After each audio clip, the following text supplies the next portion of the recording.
Oras sa Father Elmer Pinili. Alas 4:08. Uy! Nakapag-break ka na ba?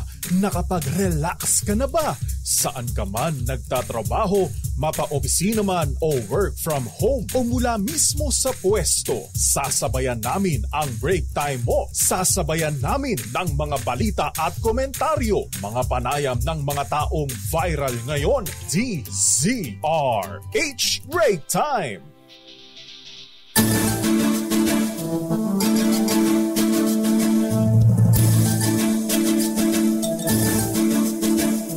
Grabe init mga kuyang mga ateng. Magandang hapon Pilipinas. Ako po si Delio Macalma. Ako naman Thea Petro Corpus.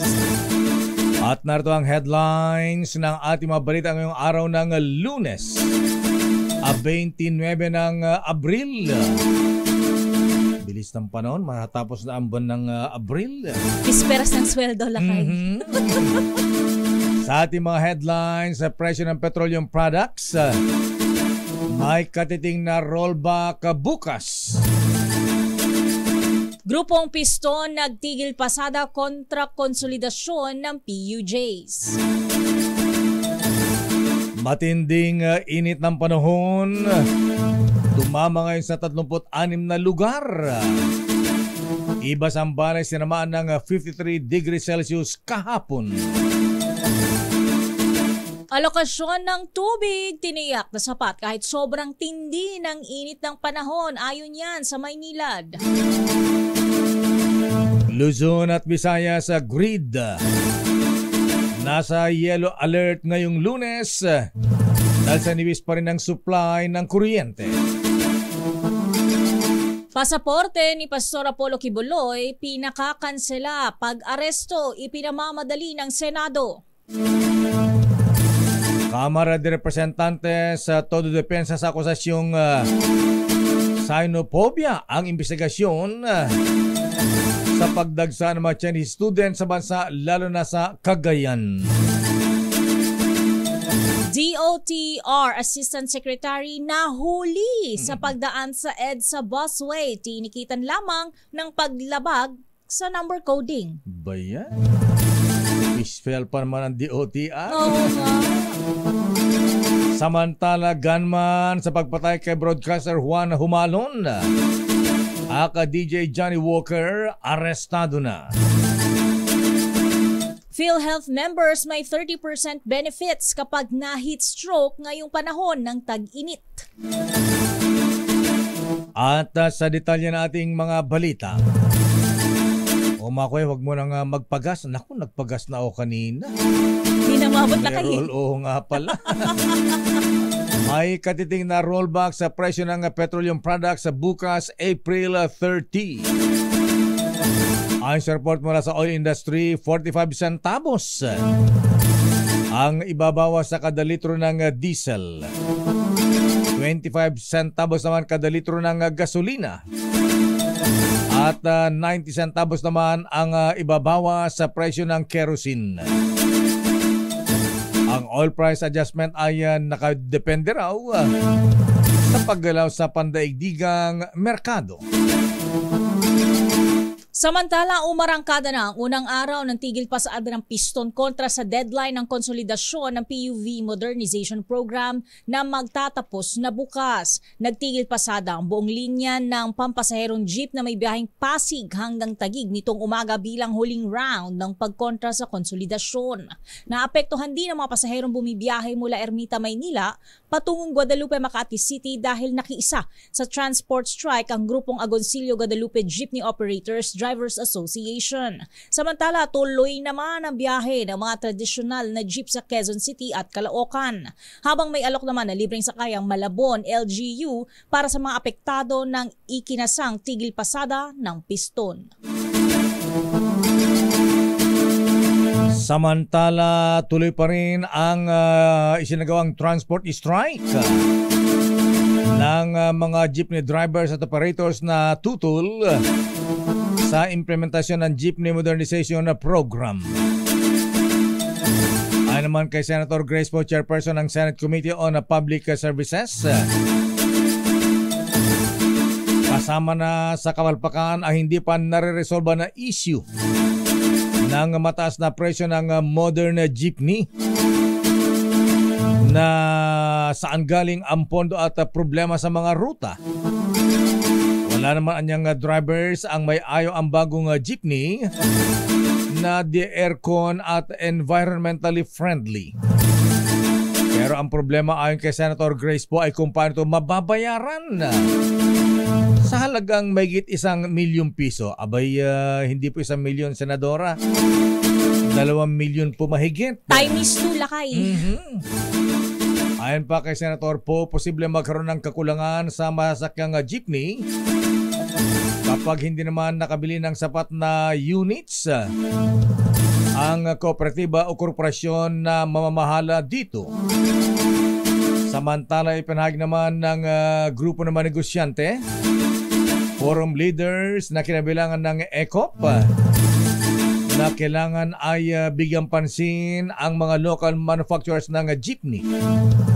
Dapat umano ay mga lokal na jeepney ang bibilhin at hindi mga imported para ito ay makalikha pa ng mga hanap buhay. Sa iba pang balita, tututukan ng Kamara ang mga issue na nakaapekto sa ating mga kababayan sa muling pagbubukas ng sesyon ngayong araw. Ito ay ang patuloy na pagtaas ng presyo ng mga pangunahing bilihin, cybersecurity threats at issue ng West Philippine Sea. Ayon kay House Speaker Martin Romualdez, tapos na ng Kamara ang mga priority bills na panukala ng Malacanang, kaya matututukan na ang mga issue na nakaapekto sa mga ordinaryong mamamayan. Sabi ni Romualdez, nakakabahala din anya ang paglaki ng agwat ng farm gate at retail prices ng mga pangunahing bilihin, partikular ang bigas. Una rito, pinulong ng House Speaker ang mga kinatawan ng producers, retailers at grocery stores sa mataas na presyo ng bilihin kahit mababa ang farm gate price. Tagaptak po ba ang pawis po ninyo ngayon mga kuya, mga ateng? Mga lolo, mga lola, ha? Abay, kapag sobrang init po ng panahon, abay sumilong po kayo, ha? At magtimpla ng mainit na kape. Ni, nakapudpudot. Napudot pa yung kape, lakay. Yan ang sagot dyan eh. Talaga, init plus init equals presko? Ewan nga ba kung bakit sa mga coffee drinkers, coffee addict, ha? Abay, kahit mainit ang panahon, ang gusto ay mainit na kape pa rin. Naku, posibleng pumalo dahil sa 47 degrees Celsius ang heat index o nadadamang init sa Dagupan City, Pangasinan ngayong araw. Magandang hapon po, Mayora Belen Fernandez. Hindi ba apektado ang mga bangos dyan sa init ng panahon? Samantala, 46 degrees Celsius naman ang inaasang init ng panahon doon sa Apari, Cagayan. Batay sa pinakauling bulletin ng Pag-asa, may 34 pang lugar ang posible makaranas din ng delikadong level ng init ng panahon. Siyempre, kabilang na rito ang National Capital Region, buong rehiyon ng Ilocos, piling lugar sa Region 2, Region 3, ilang lugar sa Calabarzon, Mimaropa at Bicol Region, at maging sa buong rehiyon ng Western Visayas. Kaya paalala po ng Pag-asa, iwasang magbabad sa ilalim ng sikat ng araw upang mahiwasan po ang heat stroke, heat cramps at heat exhaustion. Kahapon ay pumalo naman mga misis, makuyang ng 53 degrees Celsius ang heat index sa Iba, Zambales.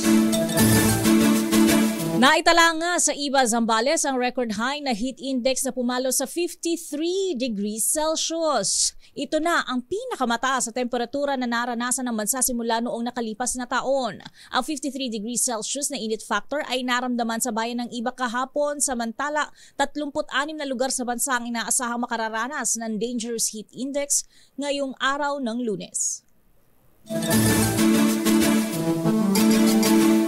Samantala, magsisimula na bukas ang water rationing. Hala? Sa ilang lugar sa Iloilo City dahil sa patuloy na pagbaba ng supply ng tubig sa mga ilog. Ayon sa Metro Pacific Iloilo Water Incorporated, patuloy na bumababa ang level ng tubig sa Aganan, Tigum at Halaur River dahil sa tuloy na dry spell na nararanasan ngayon. Ang mga distrito naman ng Arevalo City proper, La Paz, Lapus, Molo, kanlurang bahagi ng Mandurriao at timog bahagi ng Haro ay apektado ang nasabing water rationing. Paano yan? Tipid ang tubig? Wisik-wisiking. Oo, baka may mga hindi makapaligo dyan. Nasko-nasko lakay. At posible naman makaranas ng low water pressure. Walang tubig sa mga nabanggit na lugar sa loob ng 6 na oras.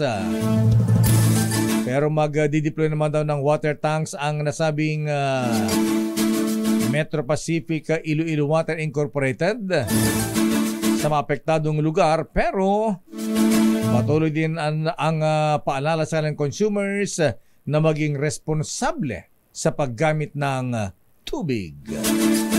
Dapat responsable sa pag-supply ng tubig.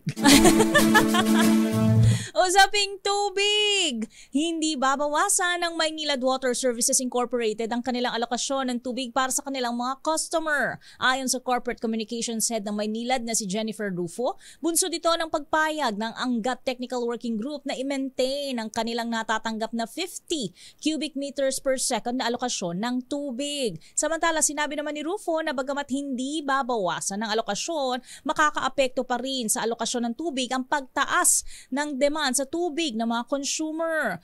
Kaya naman, hinihimok na Maynilad ang publiko na maging masinop pa rin sa paggamit ng tubig, lalo na ngayong tag-init. Narito ang naging pahayag ni Jennifer Rufo ng Maynilad.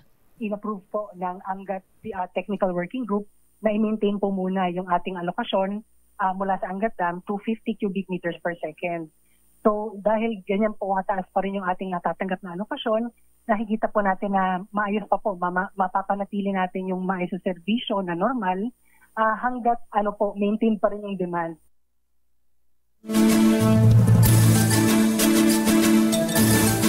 Babalikan natin ang ilang pang detalye na ating mga balita. Abay, isang opisyal mahabigan ng Department of Transportation, Assistant Secretary pa man din, abay lumabag sa batas traffic. Dumaan ba naman sa EDSA busway? Wow, privileged lakay. Pero hinuli pa rin siya, buti nga, ha? Samantala, pasaporte ni Pastor Apollo Kibuloy, pinakakansela at pag-aresto pinamamadali ng Senado. Samantala, PhilHealth members meron daw 30% benefits kapag na-hit stroke ngayon tag-init. Naku, di bali na. Hit nyo na yung 30%. Oo, ayan. auto-pass lakay. Basta healthy lang. Oo, huwag lang ma-hit stroke.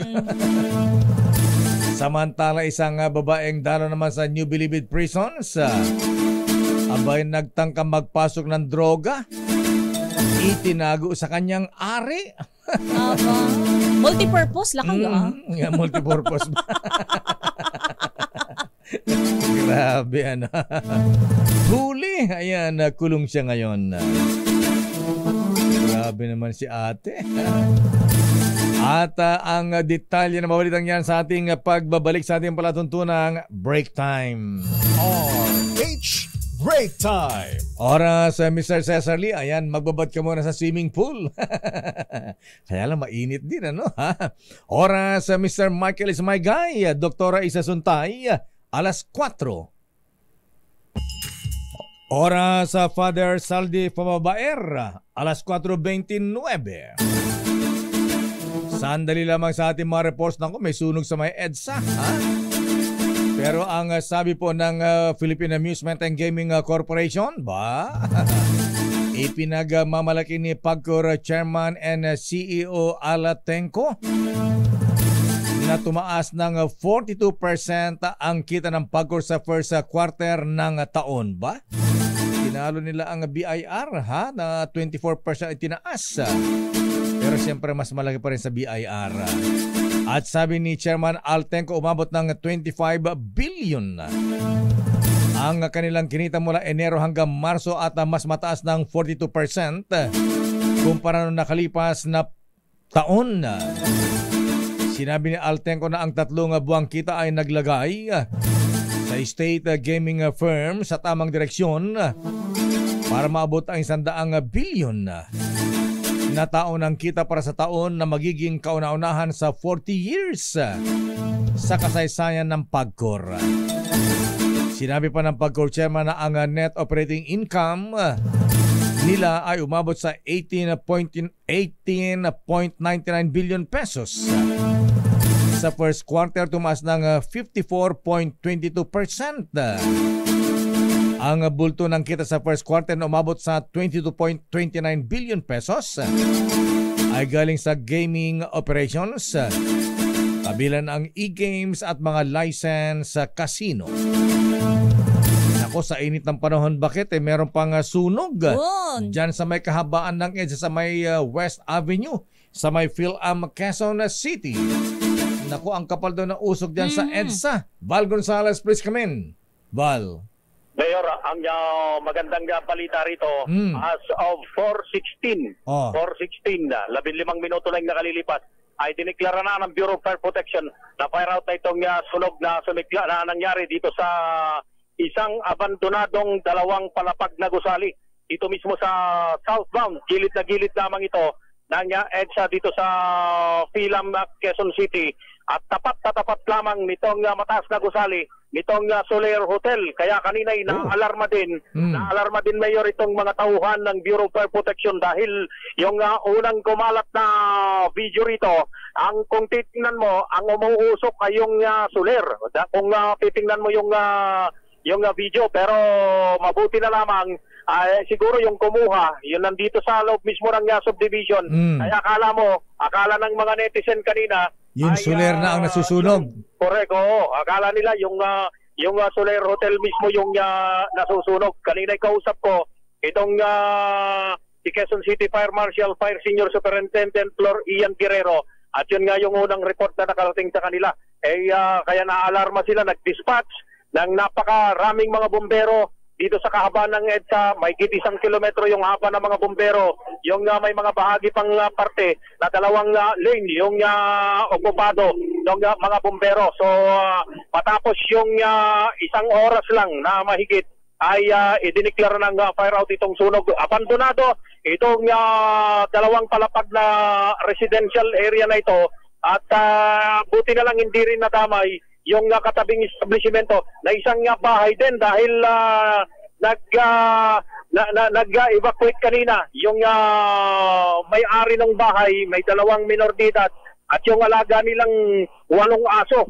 Yung alaga nilang 8 aso kanina na ni-rescue dun sa loob dahil yung usok na nanggagaling dito sa 2 palapag na gusali ay dun ang direksyon ng hangin, kaya akala nila madadama yon. Mabuti na lamang yung usok na nanggagaling doon sa ikalawang bahay ay yung usok din na nanggaling dito sa nasusunog na 2 palapag na gusali. Wala namang nasaktan, Mayor, at wala ding nasugatan dito sa sunog na umabot lamang sa unang alarma. Pero ang resulta nito ay yung pagsisikip ng dali ng trapiko dito sa bahagi ng EDSA dahil umabot pa doon sa punto na 2 lane lamang yung nadadaanan dahil dun sa dami ng mga ginamit, nakaparadang mga fire trucks mula sa iba't ibang mga unit ng Bureau of Fire Protection. Pero sa ngayon medyo lumuwag-luwag na. 3 lane na yung pinapayagan na ngayon na makadaan dito sa lugar, habang yung operasyon ng MRT3 ay hindi naman naapektuhan nitong sunog na nangyari dito sa bahagi ng PhilAm Subdivision sa gilid lamang ng EDSA southbound dito sa bahagi ng Quezon City. Follow-up report para sa kauna-unahan sa Pilipinas, DZRH. Ako naman, Val Gonzales, tuloy-tuloy sa pagbabalita, tuloy-tuloy sa serbisyo. Sama-sama tayo, Pilipino. Maraming salamat, Val Gonzales. Abay, butit walang nasugatan. Walang nadamay, lakay. Walang nadamay, pero di ko alam. Meron palang Soler Casino Hotel sa Quezon City. Oo nga, ngayon ko lang din nalaman, lakay. Akala ko dito lang sa Pasay. Hindi tayo nagagawi dyan eh. Samantala, presyo ng kuryente aagapang wag tumaas. Ayon yan kay Pangulong BBM. Ang detalye bibigay sa atin ni RH14 Leth Narciso. Miss Leth. Leth Narciso mula sa Malacanang. Miss Leth, babalikan natin si Leth Narciso mula sa Malacanang. Isunod natin si Raymond Mistea. Mga palpak na opisyal ng DOTR na naggangasiwa sa mga airports dapat maimbestigahan at parusahan. Nahuli sa busway lakay. Kutusan. Idetalye mo RH28 Raymond at Paas, Raymond. Mr. Mayor, maraming dapat ipaliwanag ng mga opisyal ng Department of Transportation na nangangasiwas sa mga airports dahil sa sunod-sunod na kanilang kapalpakan. Ito ang paniniwala ni Senate President Juan Miguel Zubiri matapos makarating sa kanyang impormasyon na pumalpak ang air conditioning system sa NAIA at Iloilo Airports. Dahil matagal na nitong ipinarating kay DOTR Secretary Jaime Bautista ang matagal ng sirang elevator sa NAIA Terminal 3. Lalo na ito ang main elevator na ginagamit ng lahat ng mga pasaherong dumarating galing sa abroad.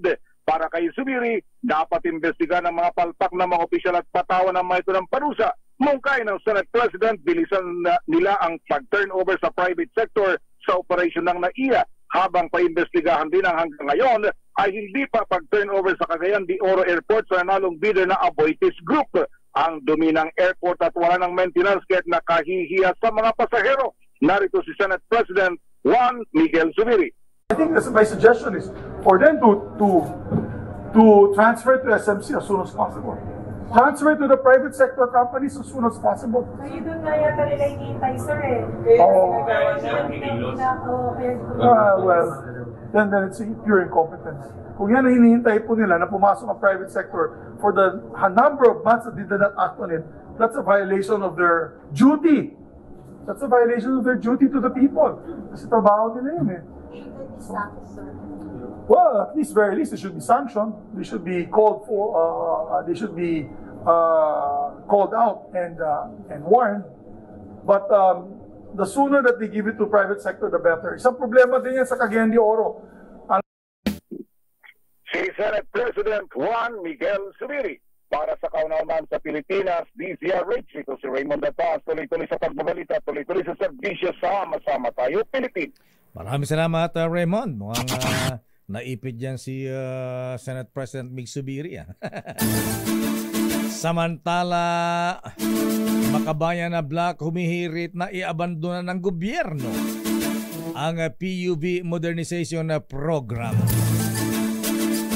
Abay, dumami na ang tumututol sa PUV modernization. Actually, hindi naman yung modernization ang tinututulan man ng Milky, ha? Yung consolidation, ayan. At yung pagbili ng mga tinatawag na modern na jeep na imported, imbes na tangkilikin ang sariling atin. Aris number 12 man ang Milky Regunan. Please come in, Milky. Lakay suportado ng Makabayan Block. Ang jeepney strike ay kinasa ngayon ng Piston kasabay ng panawagan na wag nang ituloy ng gobyerno ang PUV Modernization Program. Ginawa ni Gabriela Women's Party List Representative Arlene Rosas ang apela kahit bukas na April 30 ang deadline ng franchise consolidation.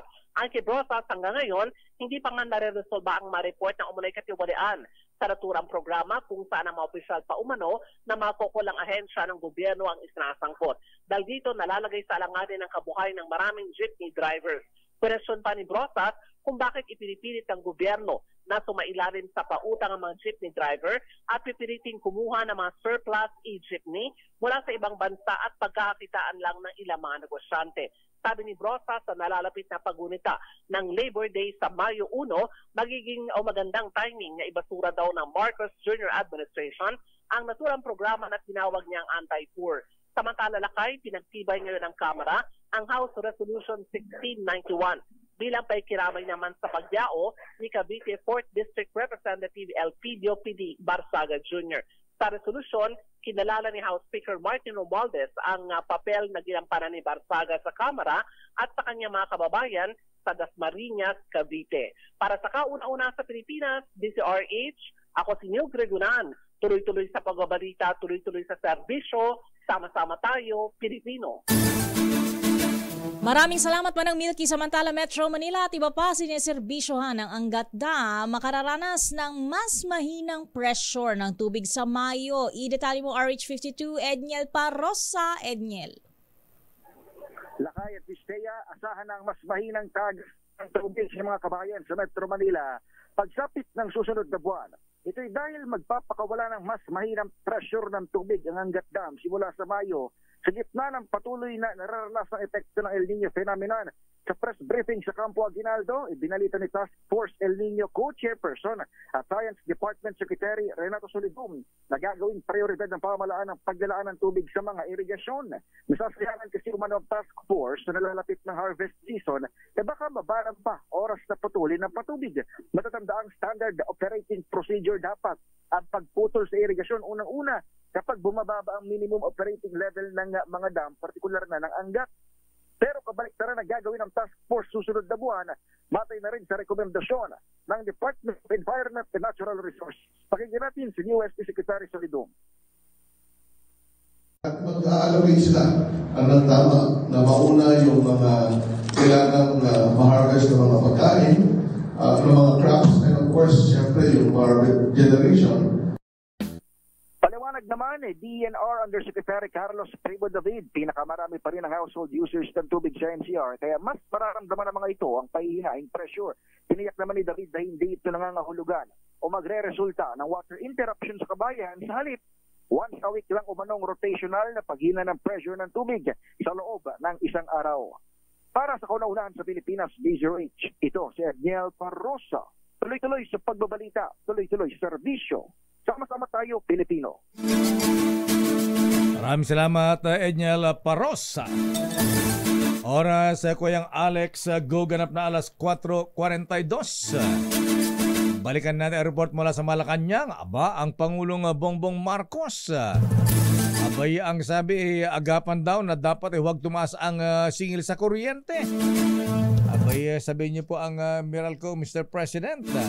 At saka yung mga operators ng mga electric cooperatives.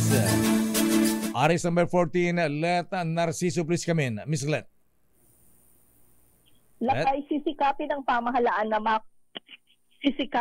pamahalaan na makontrol ang pagtaas ng presyo ng kuryente. Sa padayam sa Cotabato, sinabi ni Pangulong Ferdinand Marcos Jr. na mayroon silang mga plano at estratehiya para hindi tumaas ang presyo ng kuryente. Gayunman, hindi partikular na tinukoy ng Pangulo kung ano ang ginagawa ng gobyerno. Ayon pa kay Pangulong Marcos, wala ring artificial power crisis. Ang nangyayari anya ay overloading ng power systems dahil sa pagtaas ng consumption, bunsod na rin ang sobrang init ng panahon. Tiniyak naman ng Presidente na nakabantay ang pamahalaan sa sitwasyon at tinututukan ang iba't ibang sistema para maibsan ang pagnipis ng supply ng kuryente. Para sa kauna-unahan sa Pilipinas, DZRH, ito si Let Narciso, tuloy-tuloy sa pagbabalita, tuloy-tuloy sa serbisyo, sama-sama tayo, Pilipino. Maraming salamat, Let. Babalikan po natin ang pang detalya ng ating mga balita. Standby, Sir Win, sa'yo pamigay ng limpak-limpak na salapi. Hindi ba? Tawag lang? Ayan. Tatawagan tayo lang, ha? O sige, basa, Miss Thea. Tawag na sa mas malakas sa telepono sa numerong 0998-568-9094 para manalo ng 500 piso. Ano ang tanong? Anong himpilan ng radyo ang mag-celebrate ng ika-85th na anibersaryo? Ayan, gagawin, tatawag lang dito at pagkatama ang sagot, bibigyan mo ng Ninoy Aquino. Yun, Lakay. Hindi nakapangalumbaba. Hindi naka-smile. Naka-smile na siya. Babalikan po natin at take 2. Anong number? 0998-568-9094. Dahan-dahan, huwag ka masyado.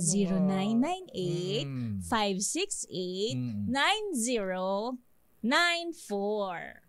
Ayan. May lambing na sa dulo, Lakay. Oras, Miss Thea. Ganap ng alas 4:44. Ay, good afternoon, very worshipful, Kuyang Robin Go. Ay kay Kuyang Hector Emberga ng Kutang Batulads.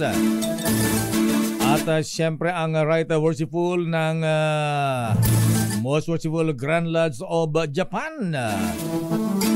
Right Worshipful Earl Smith. Samantala sa detalye pa natin mabalita, nahuli ang isang opisyal ng Department of Transportation matapos sumasok sa EDSA busway sa bahagi ng Ortigas kaninang umaga. Kinumpirma sa DZRH News na matawan ng MMDA Traffic Sector 5 na naharang nila ang nagpakilalang opisyal ng Department of Transportation at sinabing siya daw ay Assistant Secretary. Sino siya? Pero ang sabi ng mga traffic enforcers, hindi nila tinikitan ng violation sa EDSA carousel ang opisyal na nagpakita ng makatibayang may official business siya sa pagdaan sa exclusive lane. It's unfair. Bakit? Ano ha? Hindi ba nakikinig ng balita itong DOTR official na ito? Ha? At sa ilang tiketan na lamang ang opisyal ng pag-aaya at sa halip. Hindi hinuli kundi tiniketan lamang ito sa paglabag daw ng number coding. Matapos gumamit ng sasakyang sakop ng coding ngayong araw ng Lunes. Ano ba ending ng plaka niya? 1 and 2. Ayan. Mas mura ito ng 500 pesos na multa. Hindi, 5,000 pala ha. Ayan. Mas mura ito sa 5,000 pesos na multa sana ng sino mga dadaan sa busway. At ang multa naman sa paglabag sa number coding ay 500 pesos lamang ba? 500 na pala ngayon? Nakatipid siya ng 4,500 ha? Samantala wala pang tugon na MMDA at DOTR tungkol sa nasabing issue at kung bakit hindi pinangalanan. Oo nga. Pinapangalanan ang mga iyan. Para hindi tularan, lakay. Grabe, opisyal pa man din ng DOTR. Batukan mo nga ito, Secretary Jimmy Bautista. Samantala, hindi maituturing na racism o xenophobia ang ikakasang investigasyon ng Kamara sa pagdagsa ng maraming Chinese students sa bansa lalo na sa Cagayan. Ayon kay Surigao del Norte 2nd District Representative Robert Ace Barbers, hindi dapat mabahala ang Filipino-Chinese community sa isasagawang congressional inquiry dahil bukas pa rin ang Pilipinas sa mga dayuhan na legal ang pagpunta sa bansa. Sabi ni Barbers, ang mga nagsasabing xenophobia at racism ang investigasyon ay gusto lamang magkalat ng chismis at hindi naiintindihan ang layunin para maprotektahan ang seguridad ng Pilipinas. Hinamon din naman ni Barbers ang Chinese community na bantayan ang kanilang hanay dahil ilan din sa mga ito ay sangkot sa iligal na gawain. Dagdag pa ni Barbers, kailangang malaman ng estado o ang eksaktong bilang ng Chinese nationals na naka-enroll sa lalawigan ng Cagayan at iba pang panig ng bansa dahil magkakaiba ang datos mula sa iba't ibang ahensya. Samantala, may winner na tayo ha. Teka muna, di pa niya sinasagot ha. May contestant tayo sa ating DZRH sa malakas premyo sa telepono. Sino ang nasa linya? Hello, magandang hapon po. Magandang hapon po, Kadeo. Ay, magandang hapon. Abo. Magandang hapon, kuya. Ano po ang pangalan ninyo? Ray po, Ray Ceregini. Rico Ray Puno? Ray Ceregini. Ray Ceregini. Ayan. Ang lahi yun. Ang hirap bigkas yung apelyado mo, kuya. Ayan, Kuyang Ray na lang. Ayan. Ayan, Kuya Ray. Ayan, ano ang sagot mo? Ano ang kauna-unang himpilan ng radyo? DZRH, ang radyong kauna-unang himpilan sa buong Pilipinas. Aba! Nagsa-celebrate ng 85 years anniversary. Aba, galing-galing mo, kuya, ha? Buong-buo. Dahil kumpleto ang sagot mo, Kuya Ray, ikaw ay mananalo ng limpak-limpak na 500 piso. Ayan. Pag may baba yung telepono mo, kuya, ha? At kukunin yung detalye, ha? Para magawa ng cheque. Ayan. Cheque pa. Pambili ng halo-halo yan, lakay. Gcash, ay papadala sa Gcash mo, kuya, ha? Ayan na. Okay. Congratulations, Kuya Ray. Mabuhay ka. Samantal, ayan na. Thank you po, ha? Samantala, hinimok naman ni Senator Risa Hontiveros ang Department of Foreign Affairs. Nakanselahin na ang pasaporte ni Pastor Apollo Kibuloy. Ito ay dahil sa pagbaliwala nito sa mga kasong inihain laban sa kanya at hindi pagsipot sa mga pagdinig sa Senado. Ang kay Senator Risa Hontiveros, tila iniinsulto pa uno ni Kibuloy ang kakayahan ng pamahalaan na mahuli siya dahil panay record ng audio message lamang at hindi nagpapakita sa Senado o maging sa korte. Sabi ng senadora, kinakailangan gawin na ng gobyerno ang lahat para matuntun at mahuli na si Pastor Kibuloy. Sinabi pa ng Hontiveros na kung ang puganteng kongresista ay nahuli, dapat di maaresto ang puganteng religious leader dahil hindi niya matatakasan ang batas habang buhay.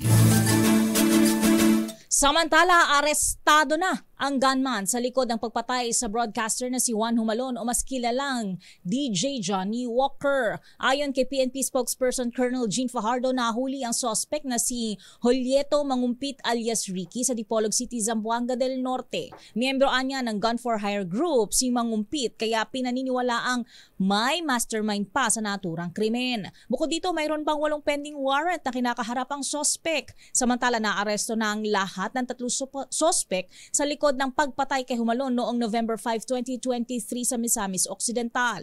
Patuloy naman ang isinasagawang investigasyon para alamin ang motibo sa likod ng naturang krimen.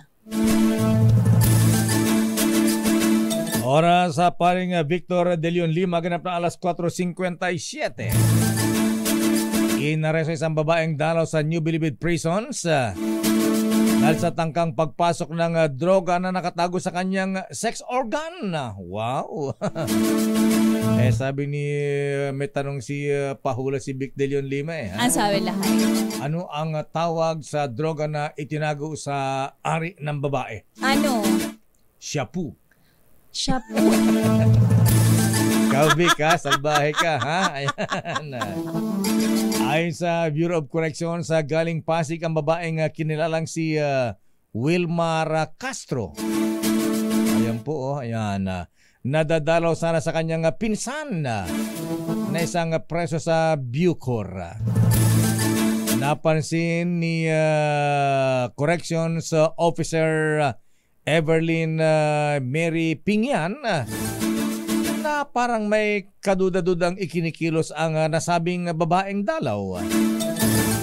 Dahil dito ay ilang beses niyang inimbestigahan, pinagtatanong at ito ay pinag-squat ang babae.